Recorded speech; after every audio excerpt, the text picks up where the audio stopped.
हाय दोस्तों, कैसे हैं आप सभी। मैं डॉक्टर आनंद फिर से अपने यूट्यूब चैनल पर आप सभी का स्वागत कर रहा हूं और आशा कर रहा हूं सभी ठीक है, मस्त एंजॉय कर रहे हैं। Business environment and legal aspects of business के अंतिम प्रहार के अंतिम क्वेश्चन पर मैं आ गया हूं और आप भी आ गए हैं। तो पहले तो बहुत बहुत धन्यवाद कि आप सभी इस वीडियो तक पहुंचे। आपने 14 क्वेश्चन कंप्लीट कर दिए। मैं आप सबका साधुवाद धन्यवाद देता हूं और इसके साथ ये कहना भी चाहता हूं कि आप सभी बहुत मेहनत कर रहे हैं, एग्जाम के लिए बहुत सीरियस हैं। 14 क्वेश्चन तक आना कोई मजाक की बात नहीं है। वास्तविकता में मेहनत ज़्यादा ही कराई जा रही है। वीडियो थोड़े से लेंथ में बढ़ा के ही दे रहा हूँ ताकि बच्चे को कॉम्प्रहेंसिव नॉलेज मैं प्रोवाइड करा सकूँ। तो 14 क्वेश्चन तक हम आ गए हैं। लास्ट क्वेश्चन ये होने वाला है। इसकी तुरंत थोड़ी देर के अंदर इसकी पीपीटी भी हमारी कोशिश यही रहेगी कि आपको टेलीग्राम ग्रुप के ऊपर अपलोड हो जाए। बुक नहीं खरीदी हो तो खरीद लेना, और अगर नोट्स बन गए हो तो बुक की ज़रूरत नहीं है, और नहीं बने हो तो बुक की ज़रूरत वास्तविकता में है ना। क्यूटीएम और एफएम को लेके मेरे को भी चिंता है, इसलिए आप ये मत सोचिएगा मैं उसको इग्नोर कर रहा हूँ। मैं सीरीज़ के अकॉर्डिंग चल रहा हूँ। अगला सब्जेक्ट भी जल्दी लेकर आपके सामने आ रहा हूँ ताकि अपन उसकी भी सीरीज़ कंप्लीट कर सके। मुझे पता है गैप है आपका और आप उसके अंदर सारे के सारे ऑप्शन कवर अप करना चाहते हैं, न्यूमेरिकल भी कवर अप करना चाहते हैं। आपके सारी जिम्मेदारी अभी मेरे कंधों पर है, मैं कहीं जा नहीं रहा हूँ और अभी मैं स्वस्थ भी हूँ और आपकी सेवाओं में हाजिर भी हूँ। तो इसलिए चिंता मत करिए, मस्त रहिए, खुश रहिए, मुस्कुराते रहिए, पढ़ते रहिए और हार्ड वर्किंग नेचर मत छोड़िएगा।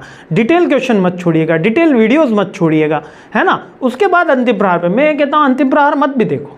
मैं तो कहता हूँ 14 मत देखो, केवल 5-6 वो वाले वीडियो देखो। वो इसलिए देखो क्योंकि वो ज़्यादा मेरे को ऐसा लगता है कॉम्प्रिहेंसिव नॉलेज उसके अंदर ज़्यादा दिया गया है। यहाँ मैंने केवल इंपॉर्टेंट क्वेश्चन, बहुत से क्वेश्चन छोड़ देता हूँ मैं।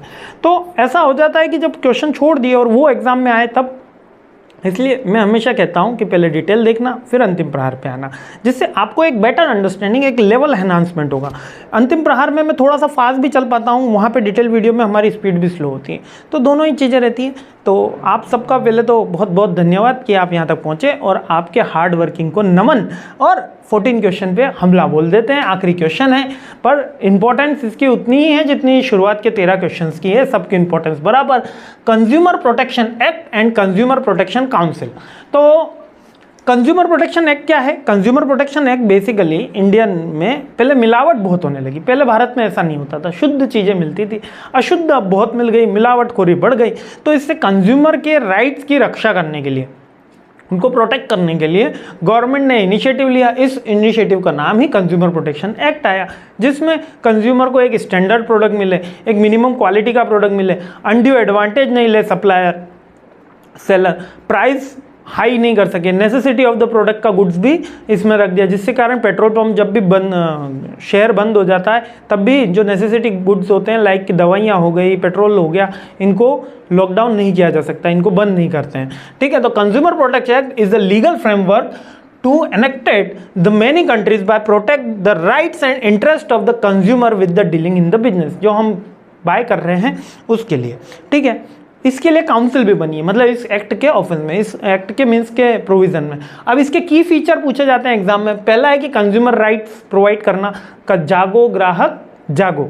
ठीक है, कंज्यूमर के राइट्स प्रोवाइड करना, कंज्यूमर को unfair trade practice. Unfair trade practice, अगर आपने हमसे दवाई नहीं ली या आपको मान लो कि इमरजेंसी हो रही है और आप कोई प्रोडक्ट लेने के लिए पहुंच गए, उसने तुरंत भाव बढ़ा दिए, है ना, ऐसा अनफेयर ट्रेड प्रैक्टिस में वो राइट ना जाए। प्रोडक्ट की लाइबिलिटी रहे, प्रोडक्ट की लाइबिलिटी रहे, क्या रहे कि वो आपको हार्म नहीं करे।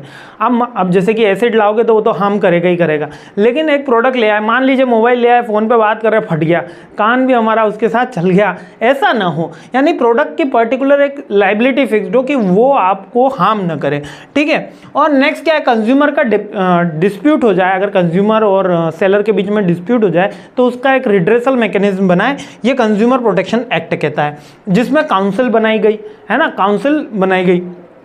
प्रोडक्ट का स्टैंडर्ड फिक्स किया गया कि इस पर्टिकुलर क्वालिटी का, जिसमें आईएसआई मार्क का, है ना, जो अपन आईएसओ 4000, खैर वो तो इंटरनेशनल संस्था है जो टोटल क्वालिटी मैनेजमेंट का पार्ट है, लेकिन इसमें आईएसआई का जो मार्क है, हॉल मार्क है, प्रोडक्ट का स्टैंडर्ड और क्वालिटी फिक्स करते हैं, जो 5 स्टार 4 स्टार रेटिंग चलती है इलेक्ट्रॉनिक्स आइटम में।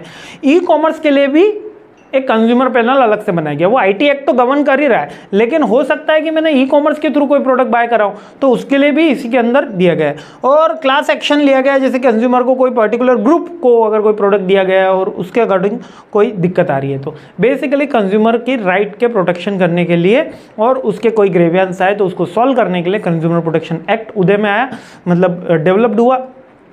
और इसमें अपन ने क्या करा है, इसमें काउंसिल बनाई है, उसके राइट्स डिसाइड करें, उसकी लाइबिलिटी भी डिसाइड करें। लाइबिलिटी वाला पॉइंट नहीं है इसके अंदर, उसके कंज्यूमर की लाइबिलिटी भी, यानी कि वो पूछे कि भाई इसको कैसे यूज़ करना है ना, और सेलर भी बताए कि ऐसे यूज़ करना है। राइट टू इन्फॉर्मेशन है ना, ये हमारे पास उस समय राइट दिया गया था। ये 6 तरीके के राइट कंज्यूमर को दिए गए हैं, अभी इसके अंदर मेंशन नहीं है, लेकिन वो कंज्यूमर के राइट अच्छे से याद करके जाना।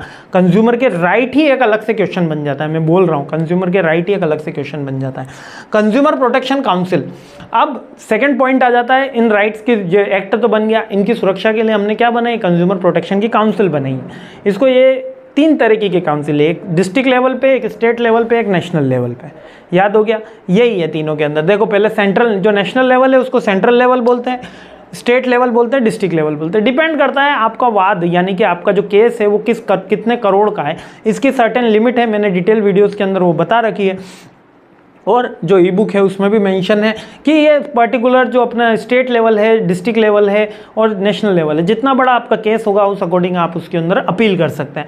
यही बेसिक है, ये तीनों काउंसिल के बारे में आपको पता होना चाहिए। तीनों का क्वेश्चन भी अलग से बन जाता है कि explain the consumer protection council. 3 he council है, एक डिस्ट्रिक्ट लेवल पे, स्टेट लेवल पे, उपभोक्ता मंच जिसको बोला जाता है। यूजुअली अधिकतर मुद्दे हमारे डिस्ट्रिक्ट लेवल पे ही सॉर्ट आउट हो जाते हैं। जब कंपनी लेवल पे बात जाती है तभी वो स्टेट, मतलब अमाउंट वाइज करोड़ों में बात जाएगी तो स्टेट और नेशनल लेवल पे जाएगी। यहीं तक ये सारी की सारी चीज़ें हैं। बहुत ही शॉर्ट के अंदर मैंने सारी चीज़ें बता दी है, डिटेल वीडियो में डिटेल में बता दिया है। मस्त रहिए, खुश रहिए, मुस्कुराते रहिए। और बिजनेस एनवायरनमेंट की तैयारी हो गई है, अच्छे से और पढ़ लेना। जो जो क्वेश्चन मैंने रिवाइज करने के बोले वो भी फिर से एक बार रिवाइज कर लेना, और मुझे तो याद करते ही रहना। जय हिंद।